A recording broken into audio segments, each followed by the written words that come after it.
3 kali gagal dalam pemilu, Partai Buruh kini berharap bisa melewati ambang batas parlemen dengan mengangkat isu Undang-Undang Cipta Kerja, tolak upah murah, dan menentang praktek outsourcing. Partai Buruh berharap bisa mendapat 5% suara pemilih dalam pemilu 2024.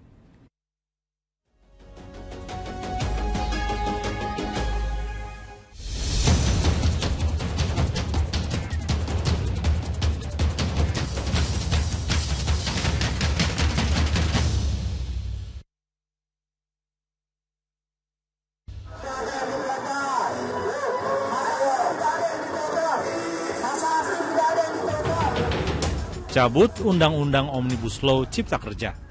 Sejak undang-undang ini diberlakukan 2 tahun silam, Partai Buruh konsisten menolaknya. Mereka menilai diberlakukannya Undang-Undang Cipta Kerja bukannya mensejahterakan, namun justru menyengsarakan para buruh. Tujuan kita sama, yaitu upah layak di tahun 2024. Bukan hanya tolak Omnibus Law Cipta Kerja, Partai Buruh juga mendesak kenaikan upah minimum 15% pada tahun 2024. Bila tidak ditanggapi, Partai Buruh akan mendorong 5 juta buruh melakukan mogok nasional.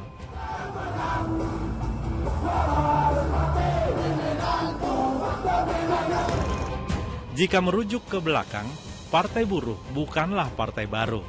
Partai ini pernah didirikan pada 28 Agustus 1998 dengan nama Partai Buruh Nasional. Muchtar Pakpahan dipercaya sebagai pemimpin. Setahun setelah deklarasi, Partai Buruh Nasional mengikuti pemilu tahun 1999. Namun hasil yang diperoleh di luar harapan. Partai Buruh hanya memperoleh 140.980 suara atau 0,13% suara sehingga gagal menempatkan wakilnya di Senayan. Pada pemilu 2004, Partai Buruh Nasional yang berubah nama menjadi Partai Buruh Sosial Demokrat hanya mendapat 636.397 suara atau 0,56% suara. Sedangkan di pemilu 2009, Partai Buruh lagi-lagi gagal memenuhi parliamentary threshold karena hanya memperoleh 265.203 suara atau 0,25% suara. Absen di pemilu 2014 dan 2019, Partai Buruh hadir dengan wajah baru. Mereka langsung membentuk perwakilan di 34 provinsi, hampir di 500 kabupaten kota dan lebih dari 2.700 di tingkat kecamatan. Selain minta Omnibus Law dicabut, mereka juga memperjuangkan tolak upah murah dan praktik outsourcing sebagai program kampanyenya. Tentang upah, kita menolak upah murah. Kakak akan berjuang di legislasi nanti pengawasan terhadap upah. Kami akan menaikkan upah kalau kami ikut di dalam kekuasaan 15% setiap tahunnya. Jaminan sosial itu juga menjadi isu utama daripada Partai Buruh.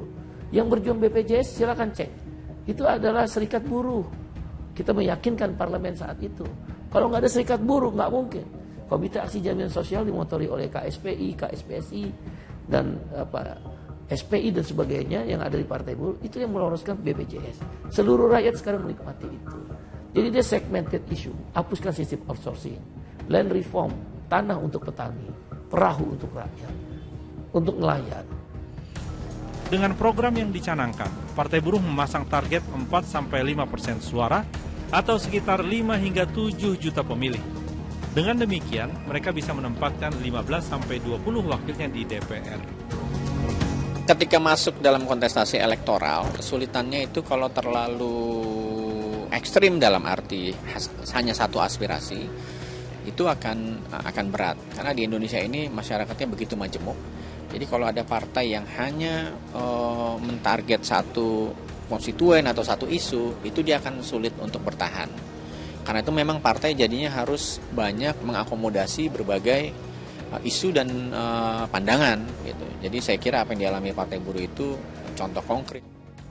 Tidak hanya tingkat pusat, Partai Buruh juga berharap bisa memenangkan 5-10 kepala daerah baik di tingkat provinsi, kota atau kabupaten. Dengan demikian, mereka bisa memperjuangkan asas dan ideologi partai, yakni menciptakan negara sejahtera sesuai dengan sila kedua dan kelima dalam Pancasila. Partai Buruh juga bertekad bisa turut menciptakan banyak lapangan kerja baru untuk para pencari kerja di Indonesia yang jumlahnya terus bertambah dari tahun ke tahun. Tim Liputan 6 SCTV melaporkan.